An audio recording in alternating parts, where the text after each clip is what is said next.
অজু করে সিজদায় লুটিয়ে পড়ে চোখের পানি ছেড়ে আল্লাহরে পাপের স্বীকৃতি দেন। আল্লাহ, এমন কোন জুলুম নাই, গুনাহ নাই আমি করি নাই, সগীরা কবিরা, জেনে না জেনে, ইচ্ছায় অনিচ্ছায়, শিরকি বেদাতি সব গুনাহ করেছি। আল্লাহ, আকাশের নিচে জমিনের উপরে আমার চেয়ে বড় গুনাহগার আর কেউ নাই। চোখের পানি ছেড়ে আল্লাহরে বলেন, আল্লাহ, আমি ছাড়া তোমার গোলামের অভাব নাই, তুমি ছাড়া আমার দ্বিতীয় কোনো রব নাই, তুমি ছাড়া তো কেউ আমার গুনাহ ক্ষমা করার নাই, তুমি আমার রব, তুমি আমার সব। বলতে পারবেন? এই তাকরীর আমার পটুয়াখালীর ভাই, এই স্বীকৃতিটা দেখতে আল্লাহ বড্ড ভালোবাসে, কারণ আমরা সবাই গুনাহগার। আমরা সবাই কি? বিশ্বনবী বলেন, কুল্লুকুম খাত্তাউন, আ বানি আদম, তোমরা সবাই পাপী। সবাই কি? সবাই পাপী। আমরা সবাই পাপী। আপন পাপের বাটখারা দিয়ে অন্যের পাপ মাপি। আমরা যে পাপী এটা ভাবতে মনে চায় না কারো, খালি অন্যের পাপ দেখি আমরা, এটা ভুল। ওর এই পাপ, ও পাপী, ও জালেম, ও জাহান্নামী, এরকম একটা টেন্ডেন্সি। আমার যে কি হালাত এটার খেয়াল নাই। খেয়াল করতে হবে যে আমি সবচেয়ে বড় পাপী, ঠিক কিনা বলেন? পাপ করি নাই এমন কেউ আছি? হ্যাঁ, আছি। কেউ না জানলেও জানে কে আমার পাপের ঘটনা? পৃথিবী না জানুক আমি তো জানি, আমি কি পাপ করেছি।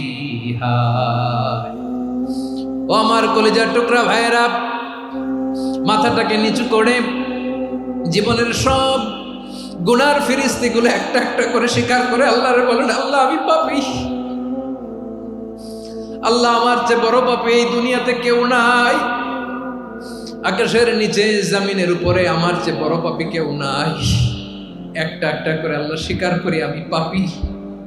সব পাপের স্বীকৃতি দিলাম। পৃথিবী না জানুক আমি তো জানি, আমি কি পাপ করেছি। হায় আমার পাপের করলে বিচার, বাঁচার আমার নাই উপায়। দয়াময় তুমি মাফ করো আমায়,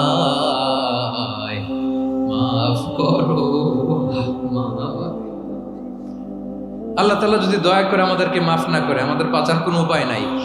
আপনি কি ভেবেছেন আপনার নামাজ দিয়ে আপনি জান্নাতে যাবেন?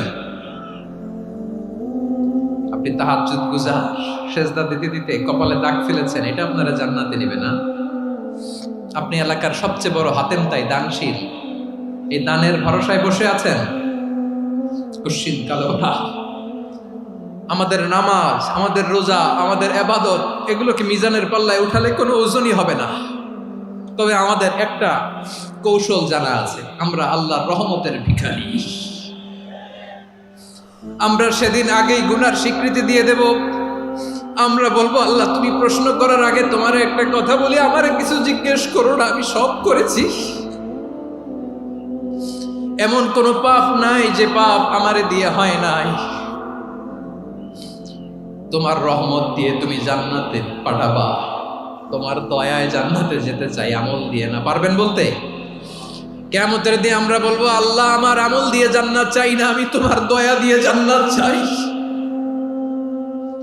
তোমার দয়া ছাড়া আমার কোনো উপায় নাই। কারণ আল্লাহ যদি বিচার করে, বাঁচার কারো উপায় নাই। আল্লাহ যদি বলে ফেলেন তুই এটা করলি কেন, ওখানে গেলি কেন, কোরআনে 1000 বার নিষেধ করলাম তারপরেও এই পাপে জড়ালি কেন, এরকম প্রশ্ন ছুড়ে দিলে আমার উত্তর আছে? বাঁচার কোনো উপায় আছে? রোজ হাসরে হে আল্লাহ আমার করুণা বিচার, আল্লাহ করুণা বিচার, বিচার চাহি না তব দয়া চাহি, এ গুনাহগার করুণা বিচার। আপনার আমল দিয়ে জান্নাতে যাবেন? কি দিয়ে যাবেন? আল্লাহর দয়া দিয়ে। আল্লাহর রহম আর দয়া ছাড়া কেউ জান্নাতের চেহারাও দেখতে পাবে না। চাইবো একজন সত্তার কাছে, আওয়াজ করে বলুন তিনি কে? একজন সত্তার কাছে চাইবো, বিশ্বনবী ওনার চাচাতো ভাই আব্দুল্লাহ ইবনে আব্বাস রাদিয়াল্লাহু তাআলা আনহুকে বললেন, ইয়া আব্দুল্লাহ ইবনে আব্বাস, হে আব্দুল্লাহ ইবনে আব্বাস, ইযা সাআলতা ফাসআলিল্লাহ, যখন চাইবে আল্লাহর কাছে যাও। ও আব্দুল্লাহ, যখন চাইবা আল্লাহর কাছে চাও। ওয়া ইযা ইসতাআনতা ফাসতাইন বিল্লাহ, যখন সাহায্য চাইবা আল্লাহর কাছে ফরিয়াদ করো। জেনে রেখো আব্দুল্লাহ, ওয়া'লাম আন্নাল উম্মাতা লাউ ইজতামাআত আলা আন ইয়ানফাউকা বিশাইইন লাম ইয়ানফাউকা ইল্লা বিশাইইন ক্বাদ কাতাবাহু আল্লাহু লাক।